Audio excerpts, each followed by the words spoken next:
14장 22절부터 27절까지 함께 읽겠습니다. 가롯잇 아닌 유다가 이르되 주여 어찌하여 자기를 우리에게 나타나시고 세상에는 아니하라 하시나이까.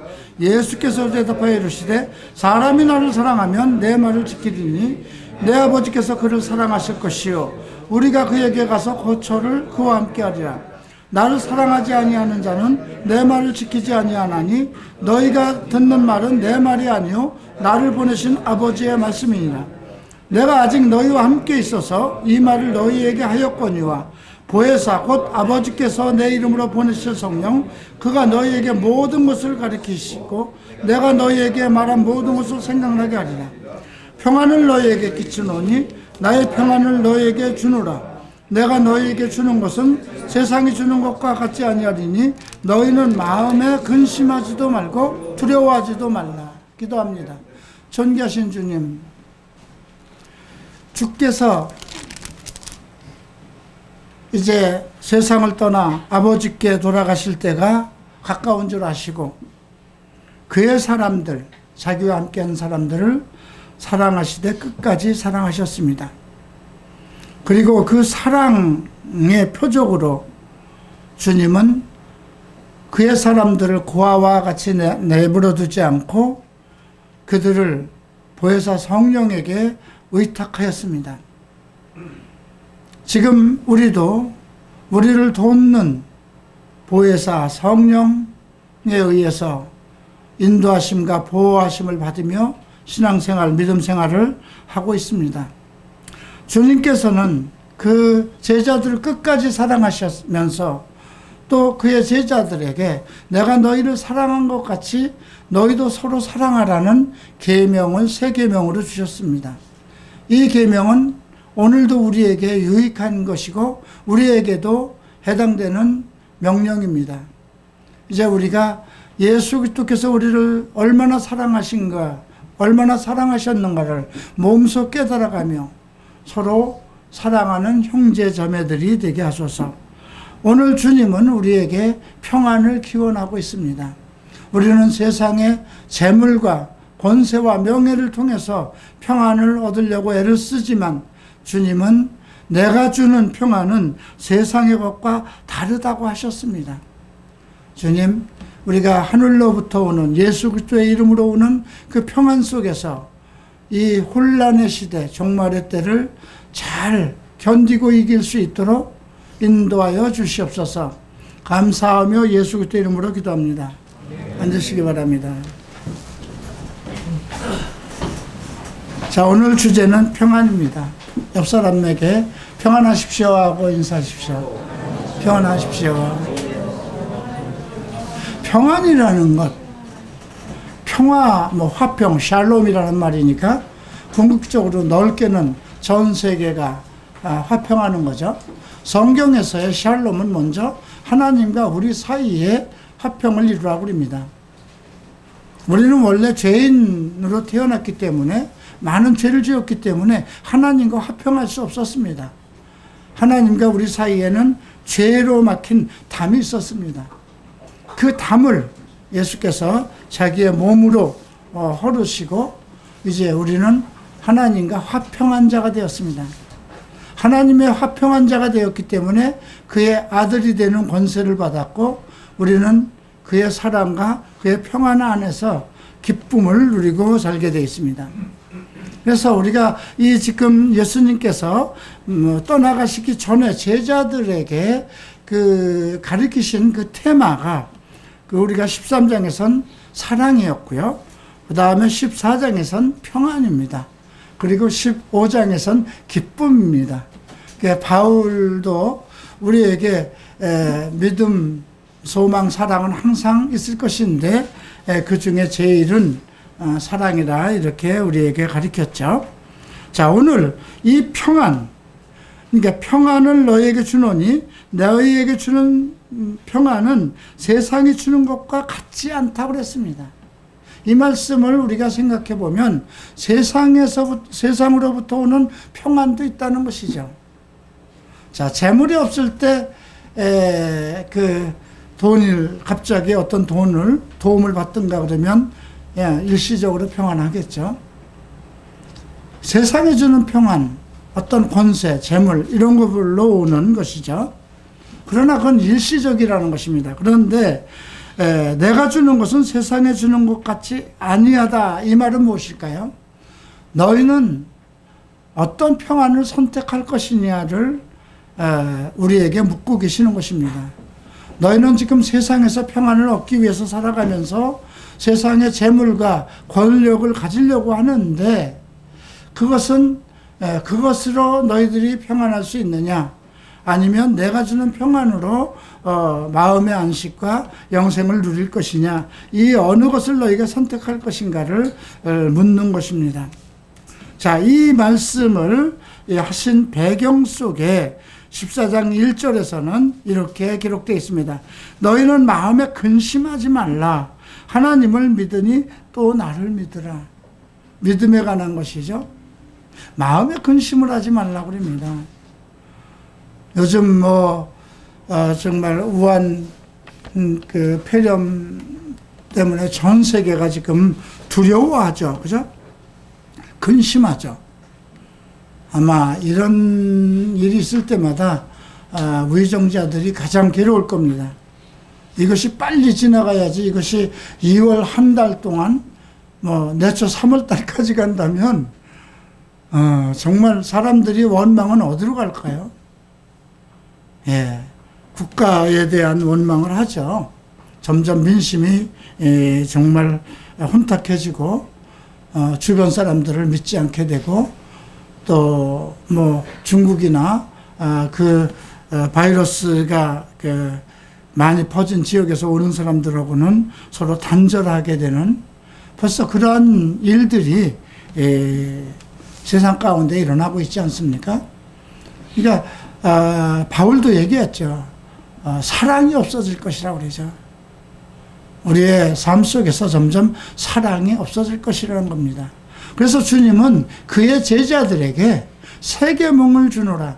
너희가 서로 사랑하라. 너희가 서로 사랑하는 것으로 너희가 세상 사람들이 너희가 내 제자인 줄 알리라. 이렇게 말씀하셨죠. 그러니까 그리스도인들의 첫 번째 특징은 뭐냐면 사랑입니다. 그것도 어떤 육신적인 사랑 그런 것이 아니라 아가페 사랑. 자기의 모든 것을 희생해서 다른 사람을 구원할 수 있고 보살필 수 있는 그런 사랑이죠. 자, 이제 그 제자들에게 마음에 근심하지 말라고 합니다. 그 이유가 뭐냐면 예수님이 곧 떠나신다고 그랬거든요. 근데 지금 3년 동안 제자들은 예수 그리스도 그분이 하나님의 아들 메시아인 줄 믿고 살아왔어요. 그래서 믿음 그 생활 속에서 불편한 모든 것, 위협, 이 모든 것을 예수께서 다 막아주셨어요. 하다못해 세금 문제가 생길 때 그 고기 입에서 그 동전을 구하게 하셔서 세금을 내게도 하셨고요. 유대인들이 그 정말 공격하고 그 제자들을 예수 그리스도를 믿는 그 모든 사람들을 출교시켰잖아요. 그런 속에서도 예수님을 통해서 나타나는 이적과 기적 그런 걸 통해서 그 유대인들이 제자들을 해하지 못했었죠. 이제 그런 상황 속에서 그들은 주님의 은혜 가운데서 주님과 함께 살아가기 때문에 조금도 부족함과 위협을 느끼지 않고 살았는데 이제 떠나가시면 어떻게 될까요? 그들은 이단 괴수 예수를 따르던 사람들이기 때문에 유대 공동체에서 이미 출교를 당했고 그들의 장래, 그들의 목숨이 어떻게 될지 모르는 상황이거든요. 그 당시만 해도 율법 안에 이스라엘 백성들은 통제를 받게 돼 있었어요. 그렇기 때문에 그 율법을 어긴 자들은 돌로 쳐 죽여도 그것이 법이었거든요. 그런 상황이기 때문에 근심을 하지 않을 수가 없었죠. 우리가 이 내용은 13장 36절부터 봐야 됩니다. 시몬 베드로가 이르되 주여 어디로 가시나이까? 예수께서 대답하시되 내가 가는 곳을 내가 지금은 따라올 수 없으나 후에는 따라오리라.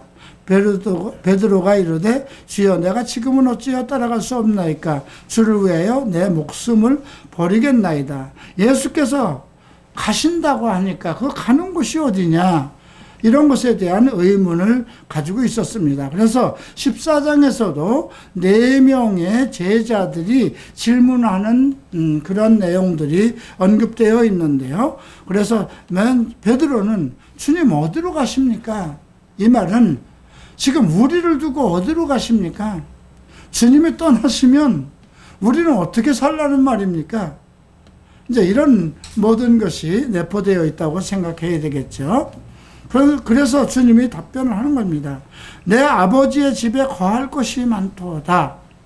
네, 여기서 거할 곳이라 내 아버지 집이라고 그랬지만 그냥 이 집은 보통 집이 아니라 우리가 생각하는 정말 이 세상에서 부자들이 사는 그 저택을 얘기하는 거예요.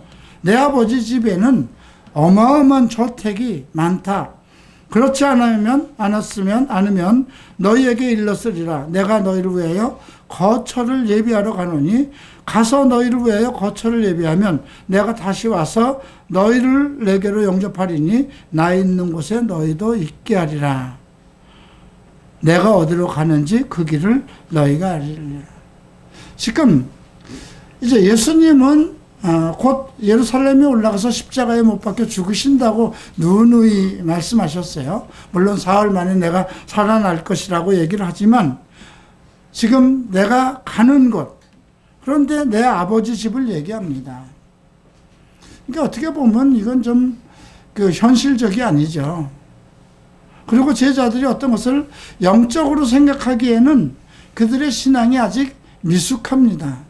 성령의 충만함을 받아서 모든 것을 영적으로 이해할 수 있으면 이것은 하늘에 계신, 하늘에 있는 우리 예수께서 준비한 우리가 살 집이구나.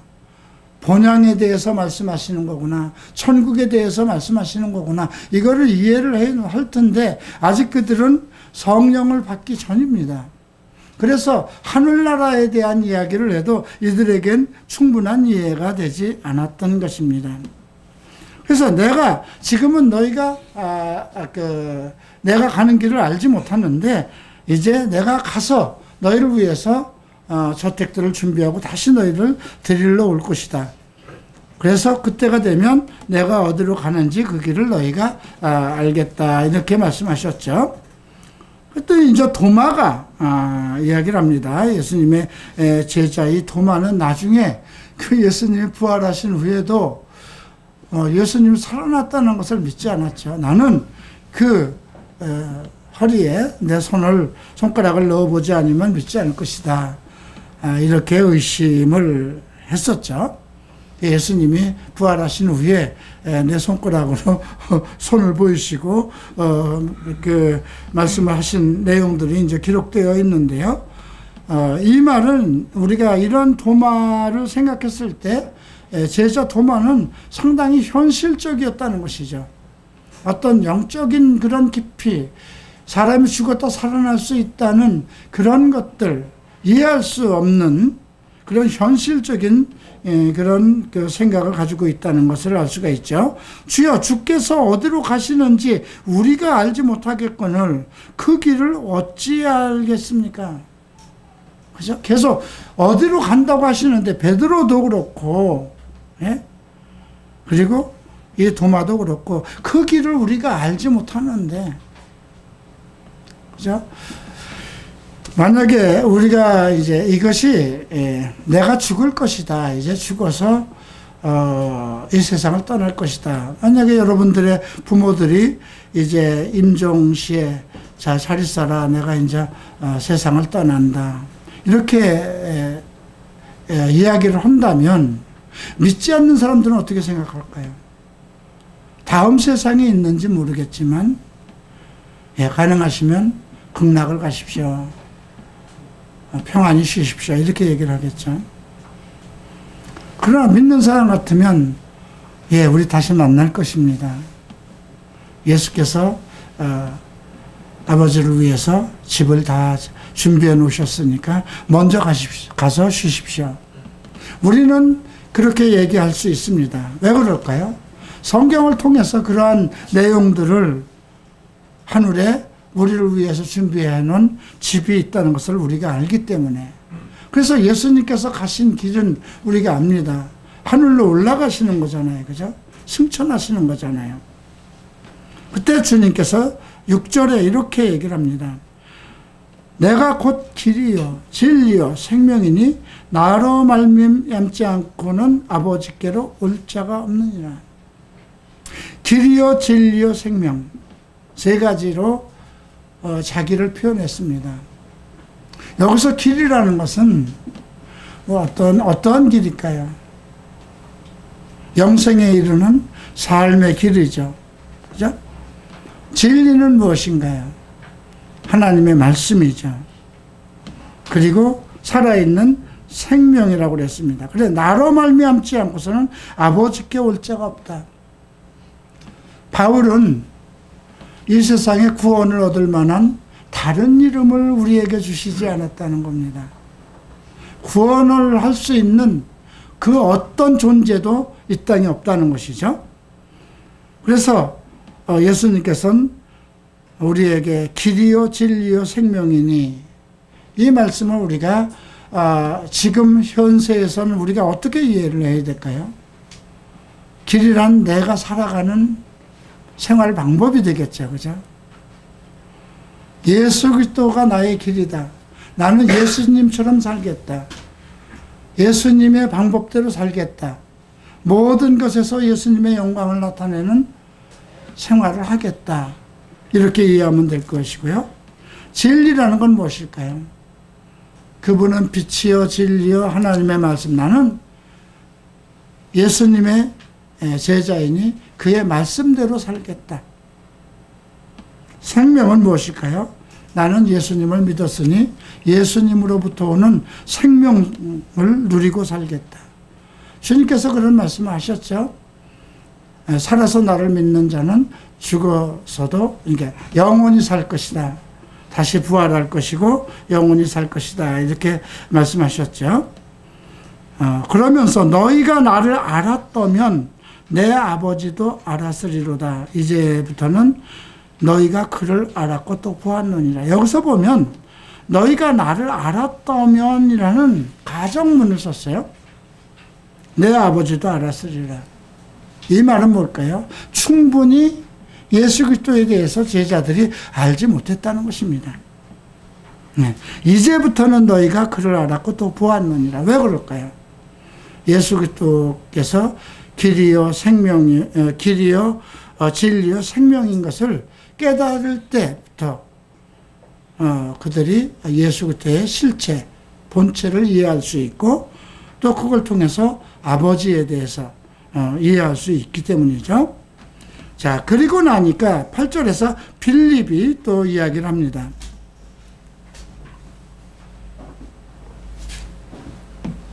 빌립이 이르되 주여 아버지를 우리에게 보여주시어서 그러면 만족하겠습니다. 보여주세요. 자꾸 아버지를, 나를 본 자는 아버지를 보았을 것이다 이렇게 얘기하니까 계속 보여달라고 얘기를 합니다. 예, 어떻게 보면 빌립도 상당히 현실주의자예요. 그죠? 근데 우리가 이것을 전제로 하는, 이것을 지금 이 상황에서 읽으니까 그렇지, 이들은 아직 성령을 받지 않았다는 것입니다. 우리는 예수를 믿어서, 예수를 믿은 이후에 성령이 우리 안에 계세요. 그렇기 때문에 내가 모르는 것을 가르쳐 줍니다. 여러분들이 예수를 믿으면서 첫 번째 안 것은 뭘까요? 하나님은 내 아버지라는 거죠. 하나님은 살아계신다는 것이죠. 그분을 보지도 않고도 우리는 하나님 아버지 이렇게 부릅니다. 또 예수 그리스도를 나의 주라고 부릅니다. 그런 것들은 우리 안에서 성령이 가르치는 거거든요. 예수를 믿었기 때문에 성령이 우리 안에 오셔서 우리에게 가르치시고 생각나게 하시는 건데요. 근데 지금 이 제자들은 그 성령이 오는 것은 이제 예수께서 십자가에 못 박히시고 영광을 받으신 후에 성령이 오는 것이기 때문에 그들은 그냥 정상적인 평범한 사람들입니다. 그러니까 예수 믿지 않는 사람들에게 설명을 하면 이런 문제가 나오죠. 야, 나는 이제 천국으로 갈 거야. 네가 그 길을 아느냐는 거야. 야, 그 길이 어딨어? 천국이 어딨어? 이렇게 얘기하는 것처럼 똑같죠. 근데 빌립아, 내가 이렇게 오래 너희와 함께 있으되 내가 나를 알지 못하느냐? 나를 본 자는 아버지를 보았거늘 어찌하여 아버지를 보이라 하느냐? 어떻게 보면 벽창호 같은 소리를 했어요. 전부 베드로나 도마나 빌립이나. 자, 이런 걸 통해서 우리가 성령을 받지 않은 믿는 사람들의 상태가 이만큼 모든 것이 알 수 없도록 뭔가 가려 있다는 것, 그런 것을 알 수가 있죠. 내가 아버지 안에 거하고 아버지는 내 안에 거한 것을 내가 믿지 못하느냐. 아버지와 나는 하나라는 뜻이죠. 내가 너희에게 이르는 말은 스스로 하는 것이 아니라 아버지께서 내 안에 계셔서 그 일을 하시는 것이라. 이 말은 조금 이해가 필요한 거예요. 아버지께서 내 안에 계셔서 그 일을 하시는 것이라는 거죠. 어떻게 그럴 수 있을까요? 만약에 우리가 바울 사도를 사모해서 성경을 통해서 바울 사도가 하는 그 모든 일을 이제 가르침을 깨닫고 믿음, 소망, 사랑, 그 중에 제일은 사랑이라 했던 그런 말씀들을 깨닫고 이해하고 그리고 내가 그대로 행한다면 바울의 가르침 속에서 내가 어떤 일들을 그대로 실천할 수 있는 그런 것이 된다면 내 안에서 바울의 말씀, 바울을 통해서 가르친 말씀이 나를 주관하는 것, 그와 같은 그런 뜻이 되겠죠. 내가 아버지 안에 거하고 아버지께서 내 안에 계신 것을 믿으라. 그렇지 못하겠거든 그 행하는 그 일로 말미암아 나를 믿으라. 내가 하는 모든 것은 아버지가 내 안에 계셔서 하는 거라는 거죠.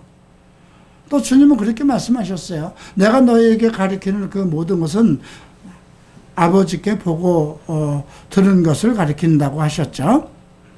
내가 진실로 진실로 너희에게 이르노니 나를 믿는 자는 내가 하는 일을 그도 할 것이요 또한 그보다 큰 일도 하리니 이는 내가 아버지께로 가매라.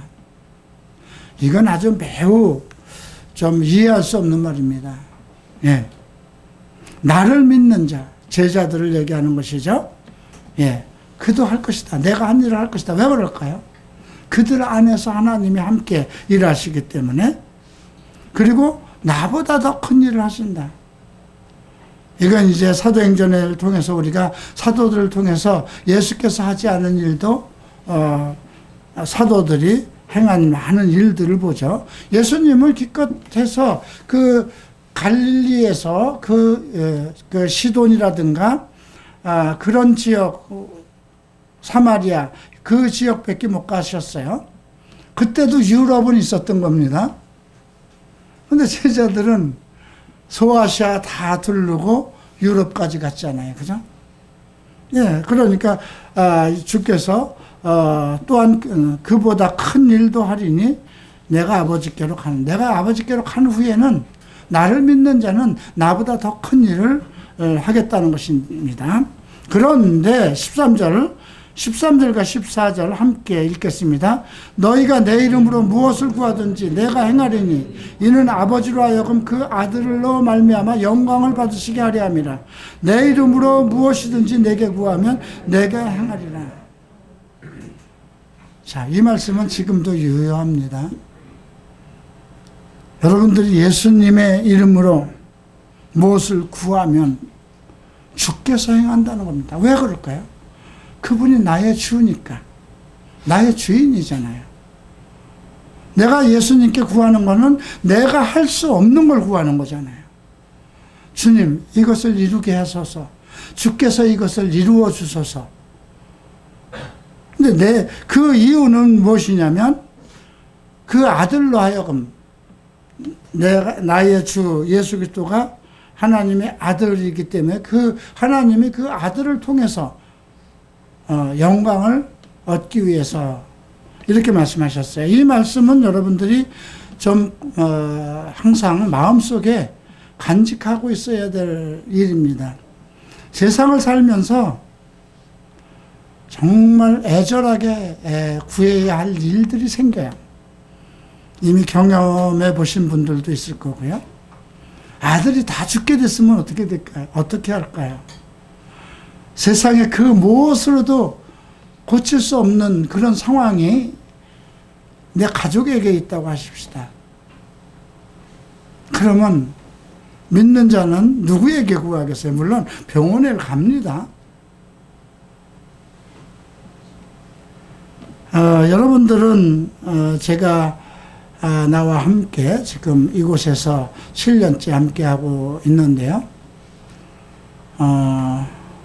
잠시 제가 한 2년간 질병으로 고난받은 걸 아시죠? 사실 많이 힘들었잖아요. 그죠?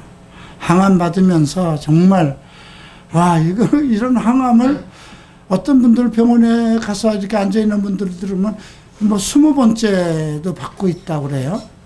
근데 그분들의 얼굴들을 보면 새카맣고 그냥 바짝 마른 상태에서 그래도 살아야 되겠으니까 항암을 받는 거예요.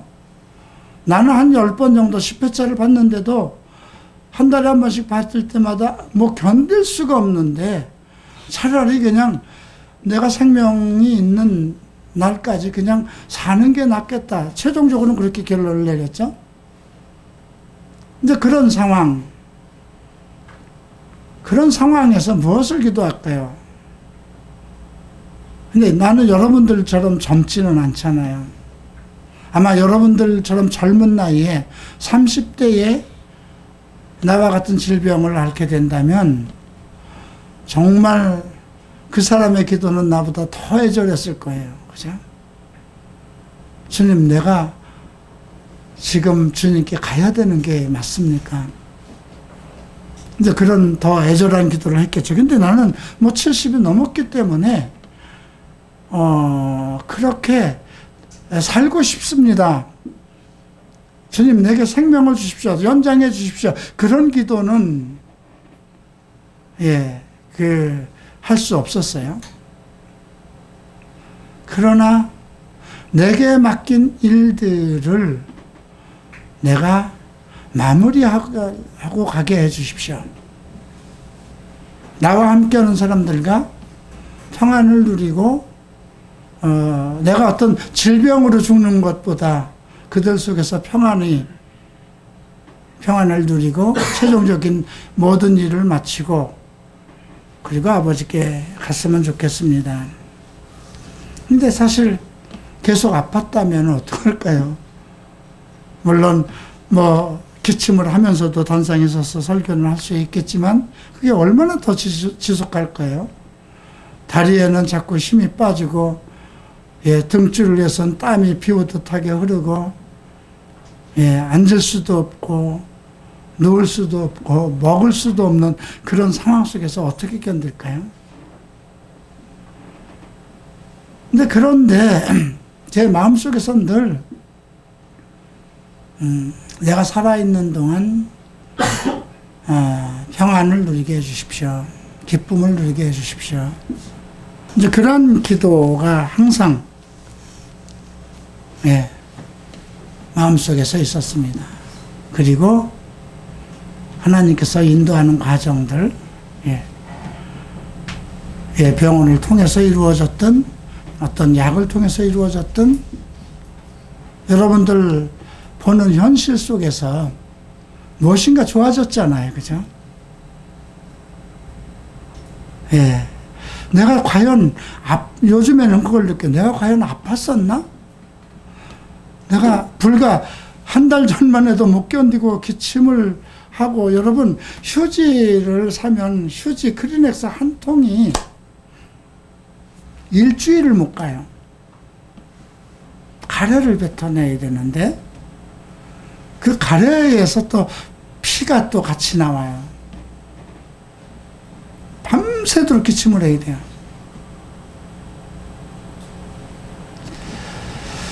그 잠도 설치게 되죠. 그것이 몇 달째 계속된다면, 그렇다고 그것을 누구한테 아프다고 표현할 수도 없고요. 병원에 가면은 의사들은 대수롭지도 않게 생각해요. 그것이 몇 달 동안 계속됐어요. 사실은 벌써 1년 전에 미국을 갔을 때에도 미국에 2주 동안 이렇게 방문하면서도 매일 저녁마다 기침을 하고 이제 그런 고통이 있었어요. 그것이 근 1년 이상이 지속됐던 거거든요. 근데 요즘은 과연 내가 그렇게 불과 얼마 전까지도 고통을 받았는데 내가 아픈 것인가? 아팠었나? 내가 환자인가?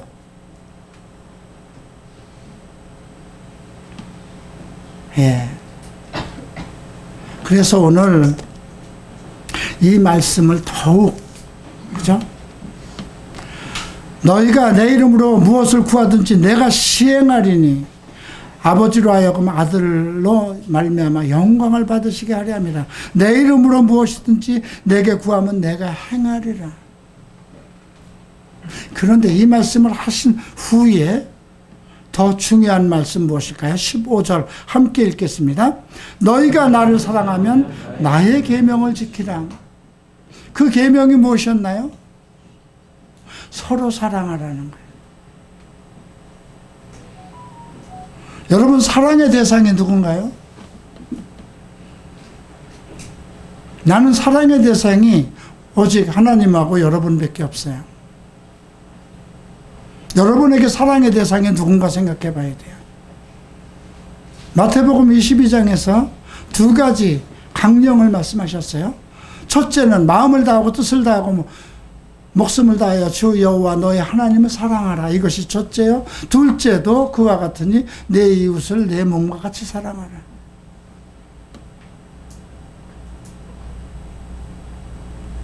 가끔 그런 것을 생각합니다. 젊어서는 느끼지 못했던 거죠. 어머니들이 항상 얘기하죠. 자식의 입에 맛있는 거가 들어가는 것만큼 기쁜 일은 없다. 아들이 먹는 것을 보면 먹지 않아도 배가 부르고 그게 참 이해가 안 됐었어요. 근데 요즘에는 그런 게 느껴져요. 잘 먹어야지.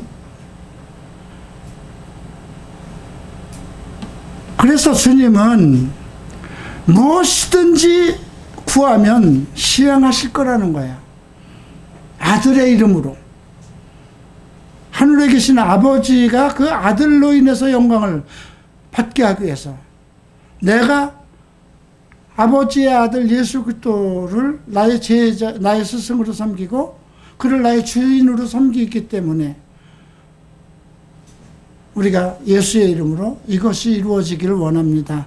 그것이 무엇이든지 어떤 것을 이렇게 몇 가지 간추리지 않고 무엇이든지예요.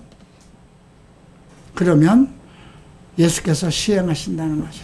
그런데 너희가 나를 사랑하면 나의 계명을 지키라. 자, 우리가 주님의 계명을 따라서 우리가 서로 사랑하는 거잖아요. 그죠? 하나님을 사랑하는 건 전제되어 있고요.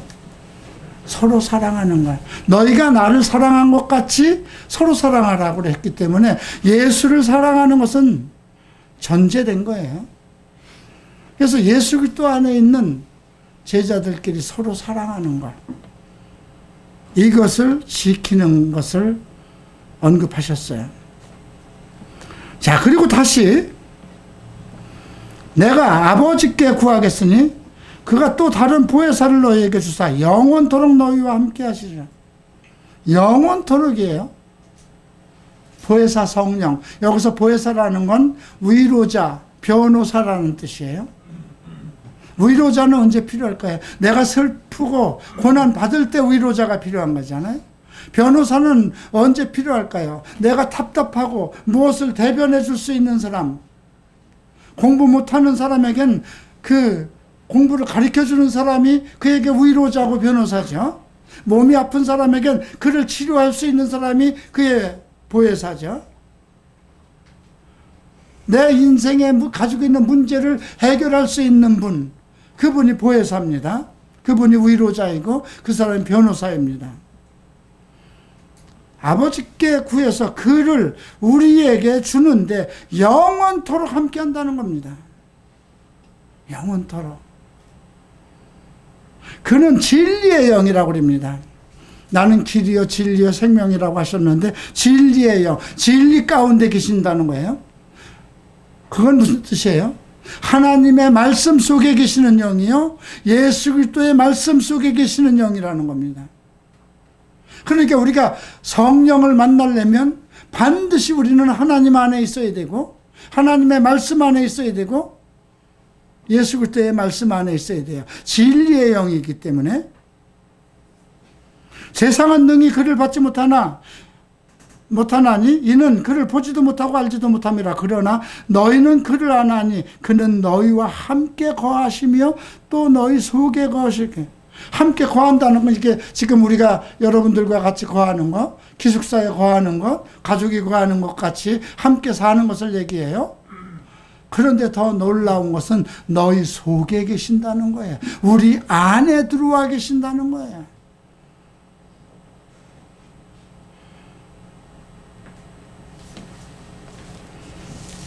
내가 너희를 고아와 같이 버려두지 아니하고 너희에게 오리라.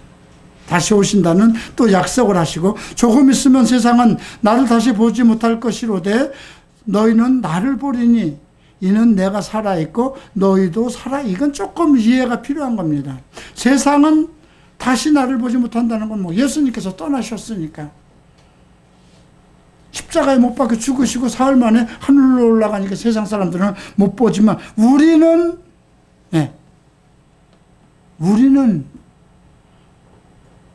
너희는 나를 보리니 그랬어요. 어떻게 볼까요? 성령이 우리를 예수 그리스도를 우리 안으로 이끌어 오시고 성령이 우리를 하여금 예수를 보게 하시고 성경을 통해서 진리의 말씀 속에서 예수님의 형상을 만나게 하시고 내가 기도할 때 그리스도께서 내 기도를 들으신다는 것, 이는 내가 살아있고 너희도 살아있고 어디에 살아있기 때문에 성령 안에서 진리의 영 안에서 살아있기 때문에 그날에는 내가 아버지 안에 너희가 내 안에 내가 너희 안에 있는 것을 알리라. 그죠? 성부 성자 성령이 하나이듯이 예수께서 아버지 안에 계시고 예수님은 내 안에 계시고 나는 너희 안에 있는 것.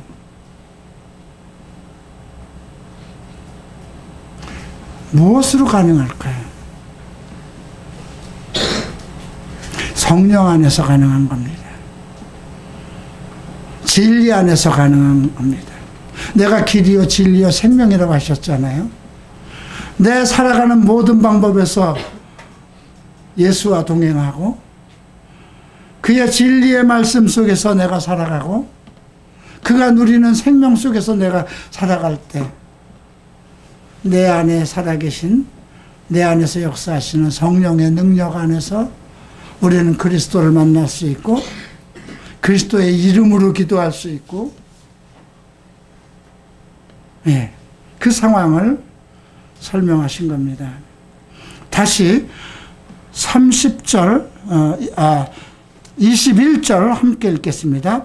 나의 계명을 지키는 자라야 나를 사랑하는 자니 나를 사랑하는 자는 내 아버지께서 사랑을 받을 것이요 나도 그를 사랑하여 그에게 나를 나타내리라. 계명입니다. 13장에서 했죠. 내가 너희에게 새 계명을 주노니 너희가 서로 사랑하라는 겁니다. 어떻게 사랑해야 될까요? 그 기준이 뭘까요? 예수께서 제자들을 사랑하신 것처럼 그 사랑 속에는 잘못한 것에 대한 책망도 있었고요. 모르는 것에 대해서 가리키는 것도 있었고요.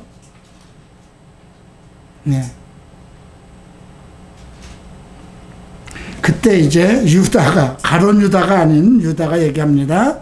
주여 어찌하여 자기를 우리에게 나타나시고 세상에는 아니하려 하시나이까. 이 말이 조금 이제 23절과 연루돼서 보면은 좀 이해하기가 힘들어요. 예수께서 대답하셨다고 그랬어요. 지금 유다는 어찌하여 예수님 우리에게는 다 나타나시고 세상에는 나타나지 아니하시죠? 이렇게 물었는데, 사람이 나를 사랑하면 내 말을 지키리니 내 아버지께서 그를 사랑하실 것이요 우리가 그에게 가서 거처를 그와 함께 하리라. 이거는 뭘 얘기하는 걸까요? 왜 세상에는 예수님이 사랑이신 것, 예수님이 그 보호자이신 것, 그리고 예수님의 이름으로 모든 것을 기도하면 다 이루어 주신다는 것을 우리에게는 그렇게 말씀하시는데 왜 세상 사람들에겐 그렇게 안 하시나요? 거기에 대한 답변입니다. 너희는 나를 사랑하는 자이기 때문에 그렇죠. 사람이 나를 사랑하면 내 말을 지키리니 내 아버지께서 그를 사랑하실 것이요 우리가 그에게 가서 거처를 그와 함께 하리라. 관계성을 얘기하는 것입니다. 그가 나를 사랑하는가? 아들을 사랑하면 하나님께서 그를 사랑할 것이고 그와 함께 살 것이라는 거죠. 근데 세상은 예수를 사랑하지 않잖아요. 그죠?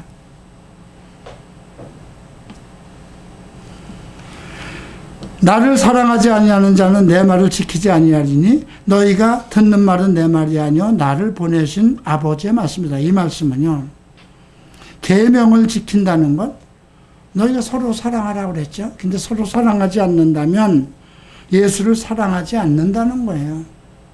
그러니 내 말을 지키지 않는다는 거죠. 목사라 할지라도 성도를 사랑하지 않는다면, 그죠? 자기가 사랑해야 할 것을 사랑하지 않고 다른 것을 사랑한다면, 목사가 돼가지고 자기의 명예와 어떤 재물과 다른 것을 사랑한다면 문제가 있는 거예요. 그죠? 내가 너희를 사랑한 것처럼 너희도 서로 사랑하라. 그렇게 말씀하셨으니까요.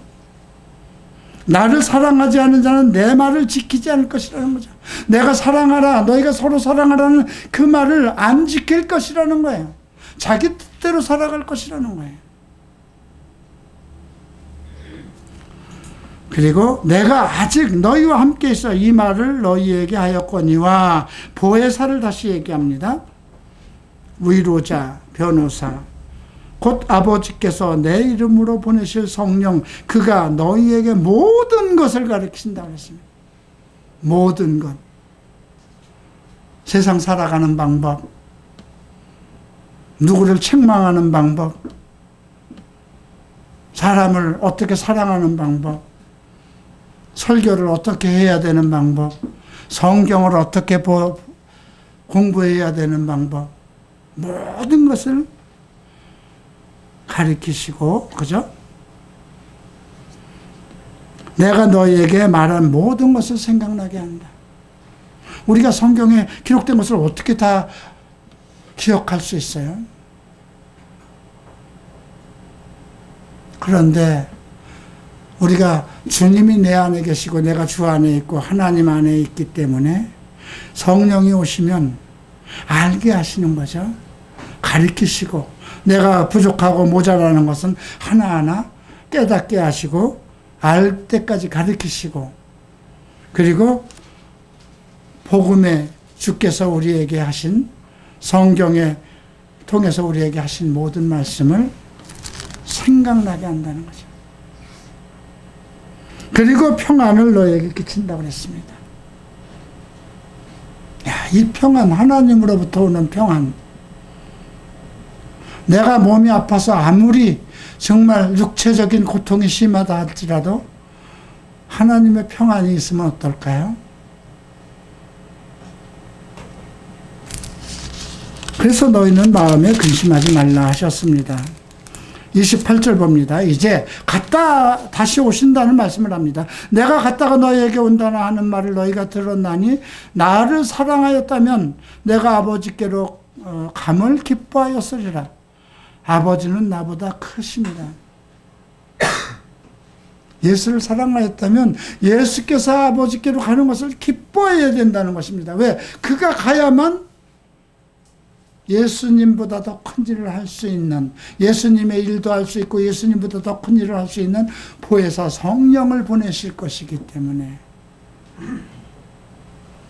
이제 이 일이 일어나기 전에 너희에게 말한 것은 일이 일어날 때에 너희로 믿게 하렴. 지금 우리는 이 일이 일어난 후의 사람들이에요. 그렇기 때문에 여러분들이 예수 그리스도께서 말씀하신 계명, 내가 너희를 사랑하신 것처럼 너희가 서로 사랑하라는 그 말씀을 지킨다면, 네, 우리에게는 이미 보혜사 성령을 주셨고, 보혜사 성령은 영원토록 함께 나와 사시고 내 속에 계셔서 나의 부족한 것을 가리키시고 또 모든 것을 예수께서 하신 말씀들을 생각나게 하시고, 그러니까 예수님께서 내가 모르는 모든 성경에 관한 모든 것을 가리키시고 모든 것을 깨닫게 하시고 또 기억하게 하시니까, 예수님께서 이렇게 말씀하셨지, 바울을 통해서 이렇게 말씀하셨지, 사도 요한을 통해서 이제 어떤 세상이 온다는 것을 이미 말씀하셨지, 그런 것들이 내 머릿속에서 가득하다면, 네, 30절 봅니다. 이후에는 내가 너희와 말을 많이 하지 아니하리라. 왜? 성령이 다 이루실 것이기 때문에, 성령이 가르치실 것이기 때문에. 이 세상 임금이 오겠습니다. 이제 그러나 그는 나와 관계가 없다. 세상의 왕 사탄이죠. 예수를 십자가에 못 박게 오기 위해서 온다는 거죠. 오직 내가 아버지를 사랑하는 것과 아버지께서 명하신 대로 행하는 것을 세상에 알게 하려 하심이로다. 일어나라, 여기를 떠나자. 정말 오늘 이 말씀 속에서 우리가 계명 속에서 살아가는 것, 강조한 것은 그거예요. 그러면 너희가 그 사랑을 지키면, 사랑의 계명을 지키면 너희 마음속에 있는 것, 너희가 무엇을 원하든지 다 예수 그리스도의 이름으로 한 건 다 이루신다는 겁니다. 그리고 보혜사 성령이 영원토록 우리와 함께 사셔서 부족한 것을 가르치시고 깨닫게 하시고 생각나게 하신다는 거죠.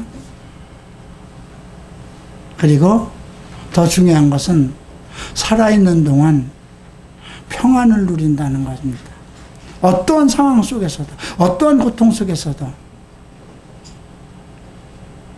그것이 큰 복 아닐까요? 어떤 슬픈 고통, 질병의 고통, 자녀의 고통, 부부의 고통, 세상으로 오는 그 어떤 재난과 환난과 고통 속에서도 하나님이 주시는 평안을 누릴 수 있다면, 그러니까 제자들이 정말 그 압박 속에서 살아남고 그 고통 속에서 살아남고 모두 순교, 그 순간에도 평안과 기쁨으로 하늘로 올라갈 수 있었던 거죠.